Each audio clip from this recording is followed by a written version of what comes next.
I work in found materials, I work in metals, I work in wood, but I like a juxtaposition between nature and manufactured material in its appearance, and how something that can be seen as highly manufactured, like a steel or iron or something like that, when juxtaposed against the natural environment, how can it be still of that space? How can I have metal work that you're kind of looking through, but you're really looking at the space, So according to the lines and how that work doesn't distract you from the space, you're seeing the work still within the context of that space, and the contrast between highly manufactured and those that is extremely natural. My name is Musa Hixson. I'm a sculptor and installation artist.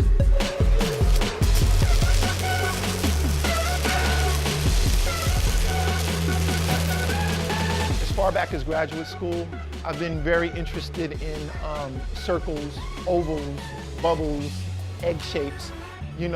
Their connection to the universe, the earth, the sun, how gravity, I guess you could call it surface tension, dark matter within the universe naturally forms things. Everything is being pushed towards a circle. Slowly, we don't see it, but that's why it bubbles, everything ends up being circles.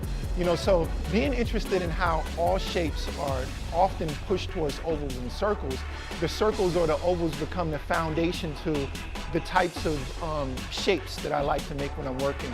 And then sometimes that might extend into, something like how a flower buds and, how certain bushes or trees grow, so on and so forth.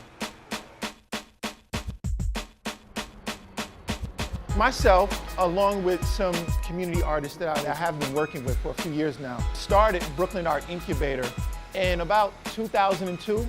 It's a not-for-profit that's focused towards utilizing creativity to address needed issues within the community. So we kind of identify what some of our goals are. So sometimes it's public artwork. We've done environmental and public artwork. And right now, a lot of our focus is mentorship.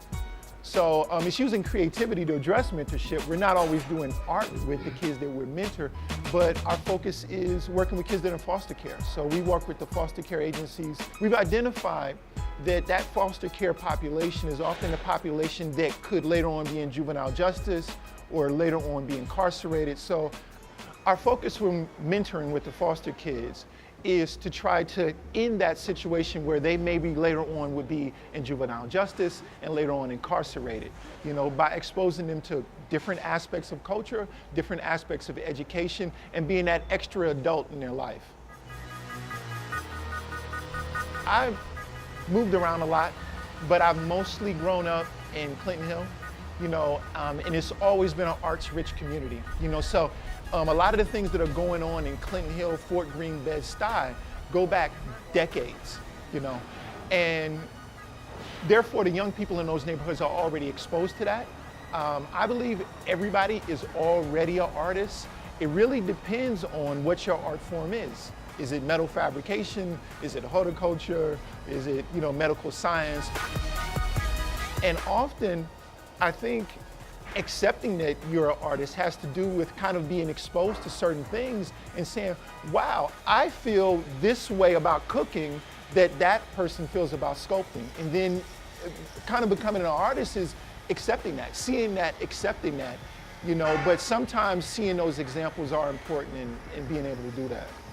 I want to do a lot more with the nonprofit work and see how community and public art really blends with, making differences, working with the youth in the community.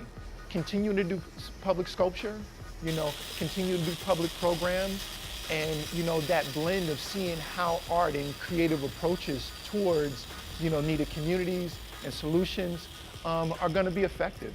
For example, Von King Park, where I'm putting this artwork now, we're trying to institute a situation where there will be year-round arts programming in that park. So this sculpture's here this year, there's going to be sculpture next year, and then there's going to be pop-up art classes going on and kind of community awareness classes related to the arts programming in that park.